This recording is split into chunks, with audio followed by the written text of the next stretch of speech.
Y'all, can you believe that next week is September? I cannot. I feel like August went by pretty slow in the beginning and then suddenly just sped up, and I'm like, dude, I am not up to the date here. I'm like days behind. Can we slow down? But first, I guess before it does, I want to talk about my most anticipated releases.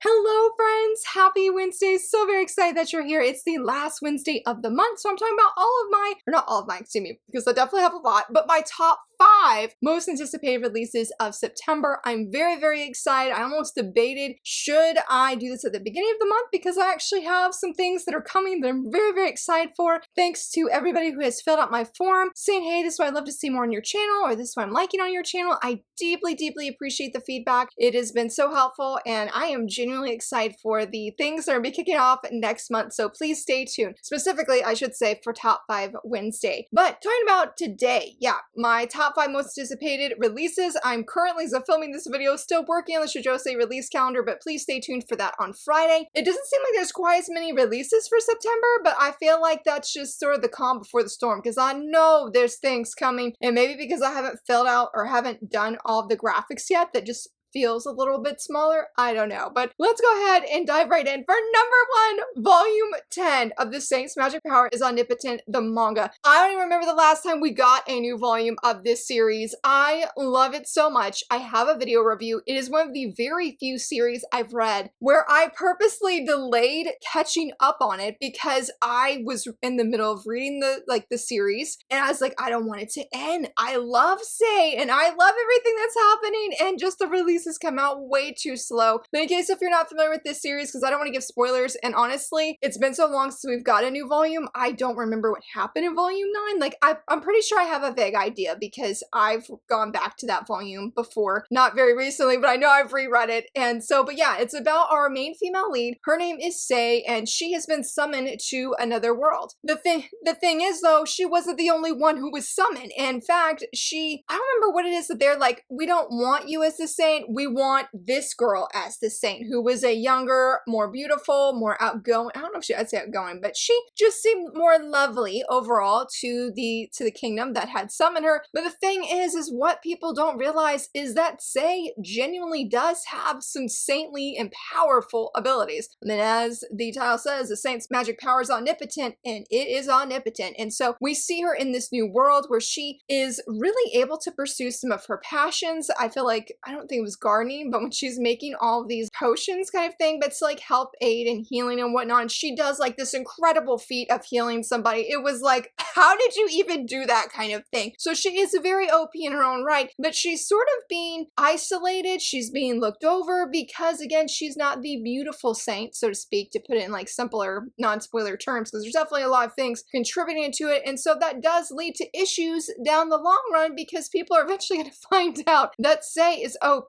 But not everybody's going to be on board for Say to actually become a saint and use her saintly abilities. I really love this series very deeply. It has been so wonderful. I'm definitely due for a reread. I feel like the volumes are so small and they come out too far between, but I am so stoked to be back to see what has been happening, see some more of that romance sale, because oh my goodness, I have a pin of them. I love them. Y'all, it is great, but man, it is very slow burn, but it's worth it though. Like, I love the crumbs we get, and even when we're not getting like a lot of romantic crumbs, I really love how everything else is unfolding, and seeing Say just flourish in this world, seeing her mentor, who is not a saint, but he is helping her in her magical abilities, and be so very curious of what is the reason, what does she think of to make her saintly powers be super overpowered. I love it all so much, and again, I just cannot wait to get a new volume. I have been super anticipating the release of this, and I truly hope it lives up to my expectations. For number 2, I'm going to say volume 3 of Home Sweet Home. This is the final volume, and I'm very bummed. This is a very chill kind of series. It's just fun, honestly. There's nothing groundbreaking about it, but I just deeply enjoy it every time I go to sit down and read a new volume. And I'm bummed that this is going to be the final one, so there won't be any more after this. This is by the same creator of Rainbow Days. It's about a young woman who her family, or like especially her father, has had her family move a lot. She's finally at a school though where she really really likes. She has great friends now, and she doesn't want to leave. So she is able to convince her father to let her stay behind, but she needs a roommate. Well, her father's friend has a daughter as well who is also wanting to stay behind and continue at this school. So they go to be roommates. But the thing is when she goes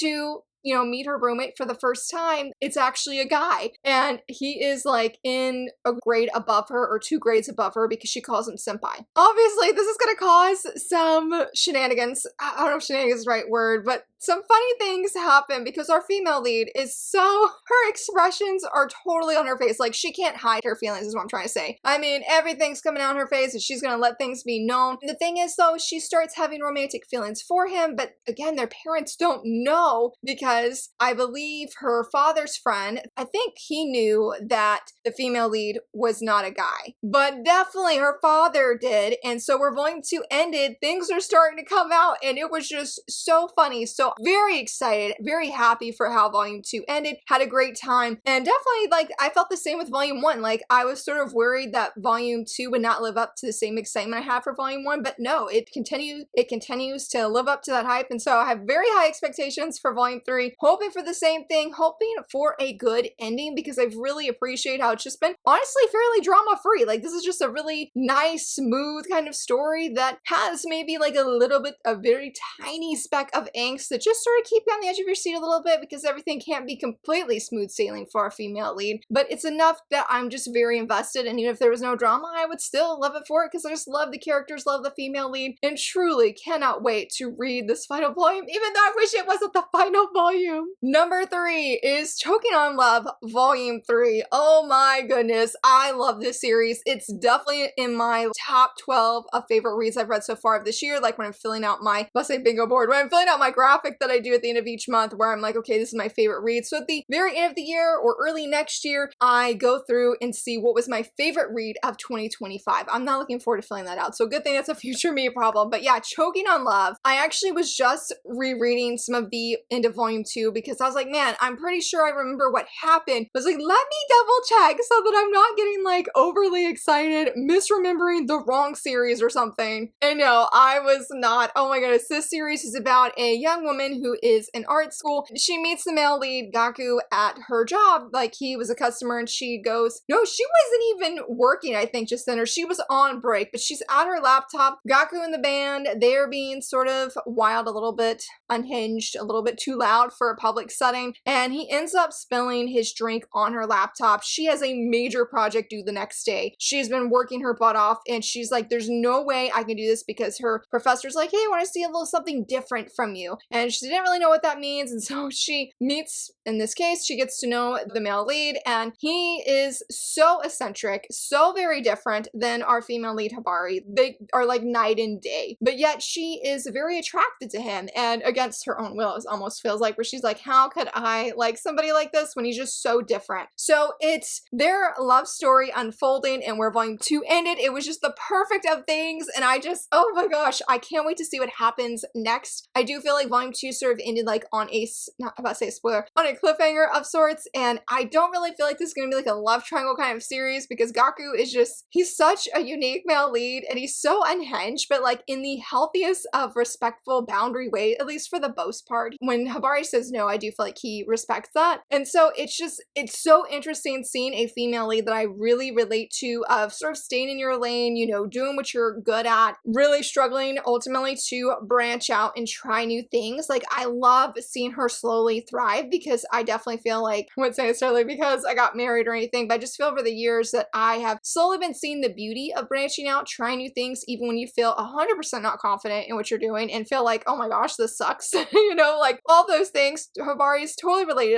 relatable in that sense, but there's been a beauty in that. And so I am really looking forward to seeing that for Hibari. I feel like Gaku is going to be pretty essential though in helping that unfold. So I can't wait to see what goes down. It's been so wonderful. Really, really, really enjoying it. For number 4, I am saying volume 10 of Honey Lemon Soda. I love this series so very much. And where volume 9 ended, it was just gut-wrenching. And I'm like, I should never ever see Uka like this ever, period. But rewinding, the series is about our main female lead. Her name is Uka, and she went to a middle school, I guess you would say, where she was more or less bullied. She was picked on, and she was called Rocky because she never expressed her emotions very well. And so she told herself that when she goes into high school, she wants to have like a fresh start. Now, that didn't really come about until she meets our male lead, Kai. Now, she didn't know him, but she bumps into him, and she just was really inspired by him ultimately. And he has been somebody who has very much helped her and pushed her to spread her wings and to have this incredibly different experience in high school compared to when she did in middle school. Not only with that though, a blooming romance is unfolding. I'm totally 100% here on board for that. And so it's not only her love story, but ultimately I feel like just her life story, her high school experience, this one that she has wanted just to have a fun time. And it has been a joy and a beauty to be on this adventure, this journey with her. But man, volume 9, like we have this new character, and Kai was right. The girl is sus. The girl is sus, and if the ending didn't for sure made it known that she is, I don't know what else would, because it was just, again, heartbreaking seeing how it ended. And I'm like, okay, this time we didn't have any adults influencing and saying unnecessary things like, y'all get out.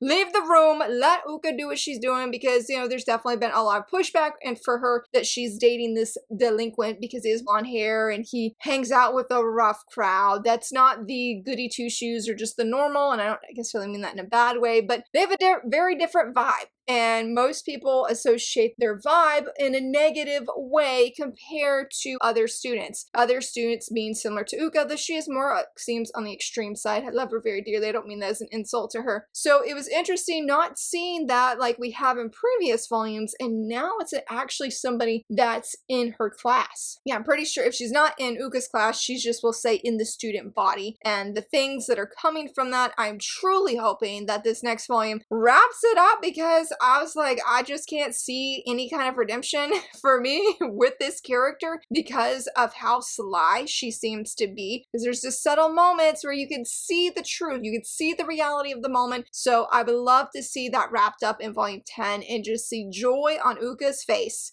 Because, whew, again, that ending was just hard, and I'm here and expecting Uka to be happy and to be smiling a whole bunch, and it better be so. And for number 5, I am saying reincarnated in a mafia dating sim, and since I haven't reorganized my bookcase in like a week, it's really weird. I don't like it. I actually have volume 1 beside me. I did a first impression of this just last week, y'all. I loved it. I'm obsessed. It is definitely in my top 3 favorite reads of August. It is just so good. Knowing volume 2 is coming out next month, oh my goodness, I am ready. I'm stoked. If you're not familiar with this series is about our main female lead, Francesca, who has been reincarnated, as the title says, in a mafia dating sim. But what makes this series a little bit unique is before she's reincarnated into this dating sim, she, in her past life, was actually the granddaughter of a Yakuza boss. And so we see like her lifestyle then and how that has influenced her in the decisions that she's making now in this game, because ultimately she knows as the heroine, so to speak. I wouldn't say that her life is going to be like in doom or anything, that her life is at risk, though she does get kidnapped because she knows this from the game, and then she does even get kidnapped in the actual volume, but she just wants to make friends. She wants to have a peaceful and normal life and be able to make friends. And so this is her journey of trying to fulfill that goal. But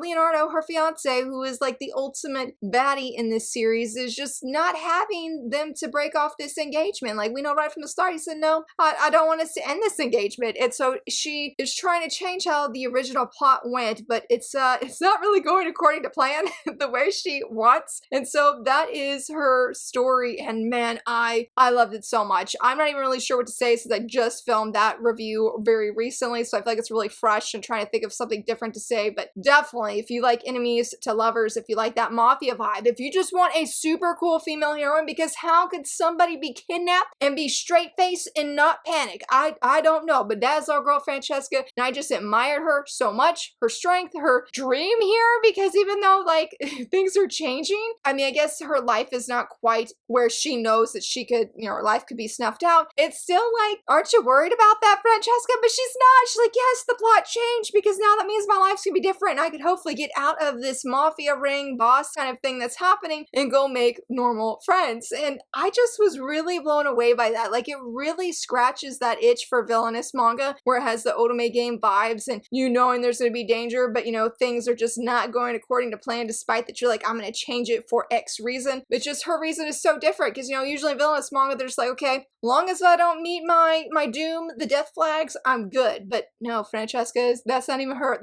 aim, that's not even her focus or any of that. It was truly an engaging read. I'm not really one for sort of scary, dangerous male leads, but Leonardo, he was fantastic. There were times I was definitely a little bit internally shaken, a little bit scared. I'm like, I'm glad I'm just the reader outside of the pages, you know what I'm saying? But I really enjoyed him and just never knew what to expect. So I feel like the expectations are very high for volume 2. I don't worry though, because it's by the same creator as Seven Time Loop. So I feel like it's going to be good from start to finish. And thankfully we have at least, well, volume 1's out, but we have 3 other volumes that are up for pre-order. I'm like, I'm here, I'm seated, I will be ready. And I just can't wait to see what's going to happen next. It's very, very good. And look, I have to have one honorable mention because there is a manhwa that is coming out and I am so excited. That is A Marriage of Convenience Volume 1. I have been looking forward to this. Like, I think it's been over a year since before we even found out when it was releasing because Ice Press announced it and then it was just crickets. And it's like, okay, My Screwy Hot Husband was announced at the same time and we got that much sooner. So I'm like, where is Marriage of Convenience? But it's finally coming. I'm so excited. I read quite a few chapters. I think almost 10 chapters digitally on Tapas. If I remember everything right, it is about a young woman. When we first meet her, she is, I believe she's at a cathedral and she is praying and begging God to give her a second chance because she is about to die. She ends up dying, but also her prayer is answered. And so time rewinds. I'm not sure how many years, but at least for a few years, it rewinds backwards and she realizes she's been given this second chance. And what I feel like made this one unique is because, you know, some of these stories, they're like, okay, I'm going to avoid my husband. I'm going to make a completely different choice on a variety of things. Yeah, she is making different choices, but at the same time, she is like, I'm going to get closer to my husband and I am going to bear his child because before, when she passed away in the original timeline, she had no heir and she felt that was part of her demise because of that. Never mind the fact that she was living very extravagantly. There was several things that were playing a role with that. Not sure much of that spoiler, so I'll keep that vague. But this time around, she's like, I'm gonna get close to my husband and I'm gonna produce an heir. And they don't have an extremely close relationship. I mean, you definitely see her trying. And honestly, one of the things that most intrigues me about this story, now let me pause and just as an FYI, because somebody was like, hey Laura, I didn't know there was an 18 up version. I'm like, well, I didn't know there was either. And I felt really like bad because I didn't know. So just be forewarned, if you go check it out, that there is 16 and up and then there's like the mature version. So just please be aware, mindful.